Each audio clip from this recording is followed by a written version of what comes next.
Ni amasomo n'inama byamamaye cyane ku mbuga nkoranyambaga by'umwihariko kuri Facebook, ariko kubazwa ibyafatiweho hakaba harimo Henry Cavill cyamamare muri sinema wamenyekanye cyane muri filime zirimo by'umwihariko ibice bitatu bya filime yitwa Superman.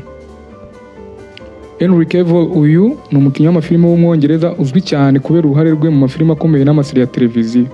Yavutse ku itariki ya 5 Gicurasi mu mwaka wa 1983 i St. Heliers muri Jersey. Uretse filime ya Man of Steel yo mu 2013 yongeye kugaruka muri iyi role ya Batman vs Superman yitwa Dawn of Justice mu 2016 na Justice League mu 2017 ndetse no muri Snyder Cut mu 2021.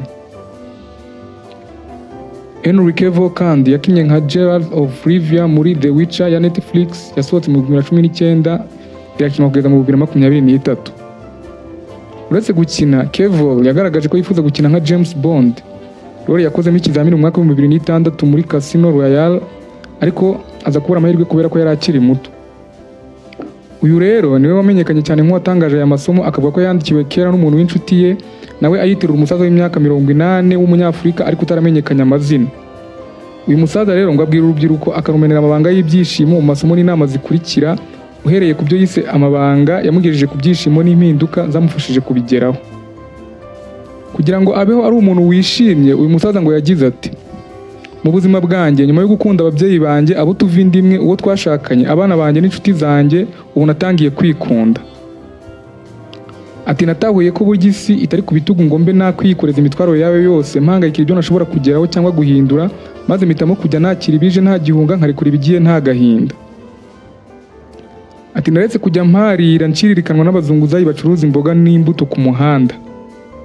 Uko igiceri cy'ijana cyangwa icya 200 cyo kigiye kunkenesha cyangwa kunkiza, nyamara wasanga kenshi uwo mugore w'umukene w'umupfakazi cyangwa watawe n'umugabo akaba yirerana abana, agiteranya n'icyundi amwongereraho maze akazigamira abana amafaranga y'ishuri cyangwa akabona icyo ararira n'abana be maze iminsi ikicuma.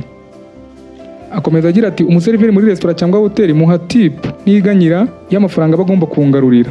Turiya dufaranga yakangaruriye dutuma mwenyura agaseka. Benshi bahembwa inica n'ikize kandi wenda baba ab'igitsina gore bakaba barabyaye nta n'abagabo bagira.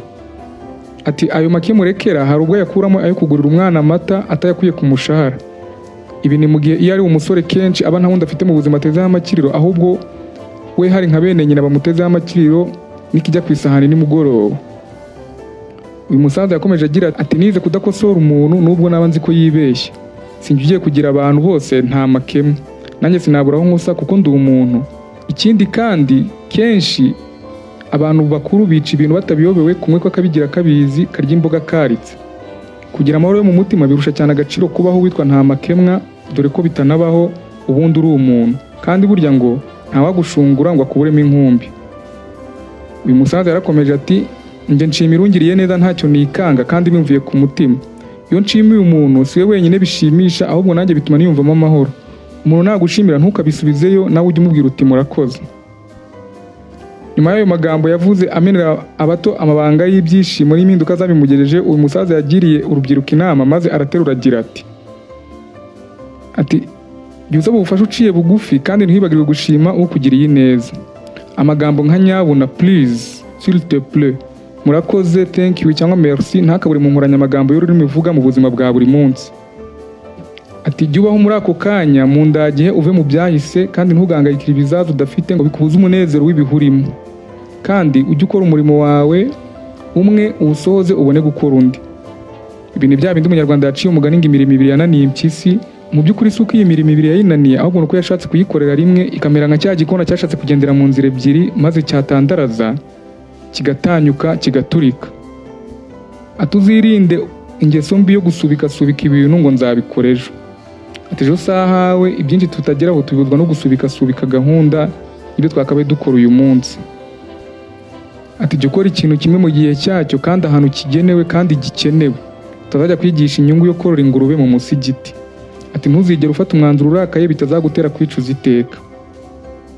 Uyu musaza yakomeje agira ati hari ibintu bitatu bitajya bigaruka: ijambo ryasohotse mu kanwa, igihe cyahise, n'amahirwe azi aho utari witeze. Ati ufite uburenganzira bwo kunezerwa, bityo ukwiye gufatirana ayo mahirwe ukanezezwa n'ibyo ufite ubu ubuzima bwawe, ubanje kumenya ko nta mana ihenze iruta ubuzima, bityo ikagutera kubamo mu mwuzuro wabwo. uyu musaza yakomeje abwira urubyiruko ati mbere yo kurarikira ibya mirenge na macigata uzagira ariko ntuhage, hari ibintu 5 ndetse 6 wakwishimiye ukanashimira Imana mbere ya byose, ibindi bikazaza ari inyongera. Ibyo ni ukubasha kureba, kumva, guhumeka, gukoresha ibiganza, kuryoherwa no kugenza amaguru. Ati hari benshi babyifuza babibuze. Uyu musaza yakomeje avuga amagambo y'ubwenge ukwiye kumva uyu munsi kandi nawe ukazayabwira abandi. Ati ntukanywere mu gikombe icyo ari cyo cyose ushyizwe imbere uko wagira inyota kose, menya ko ntawe urusha umurozi akarimi keza n'impuhwe. Ikindi kandi ntuzigere uba nk'uwenze ngo ube umuntu wenderwa aho abonewe hose, ngo ugushatse wese akubone uko agushatse n'aho agushakiye akubonye, yuko abantu bagufata nk'aho utagira agaciro. Kora ku buryo abantu bamenya agaciro kawe igihe utari kumwe nabo. Ihesha agaciro igihe ubishakiye he kugira ukumenyera. Ntukabikore ugamije kwiyemera no kwirata ku bandi, ahubwo uzabikore kuko ukwiye kubahwa no guhabwa agaciro, kandi koko ugakwiye ukaba ari nako ushaka ko bagufata.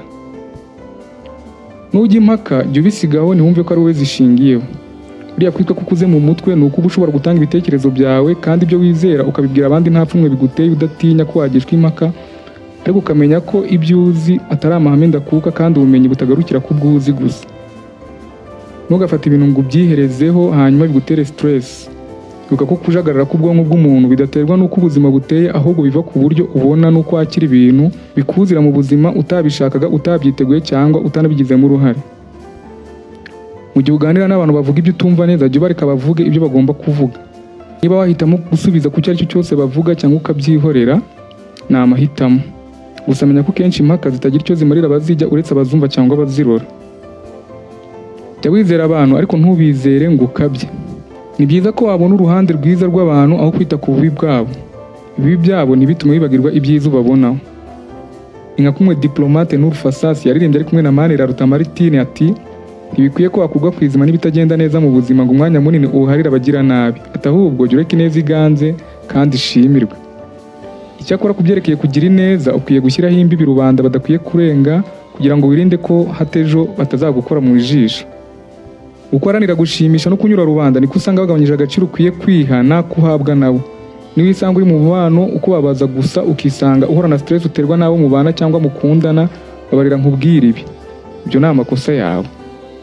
Impamvu udakwiye kwizera abantu cyane nuko ngo n'igicucu cyawe mu mwijima kiragusiga. Musaza yakomeje agira ati ikintu cyose utekereza ko kikubuza kubaho ubuzima ushaka, menya ko nta bubasha na buke kigufiteho. Ni ibigeragezo n'inzitwazo wishyirira mu mutwe wawe. Ikintu cyonyine n'umuntu wenyine ugerageza kukubuza kubaho uko ushaka ubuzima wifuza mu mwuzuro wabwo ni wowe ubwawe. Si ngombwa ko abantu bakwizera cyangwa ngo urarutagohetse ugerageza kubemeza ko ukwizera.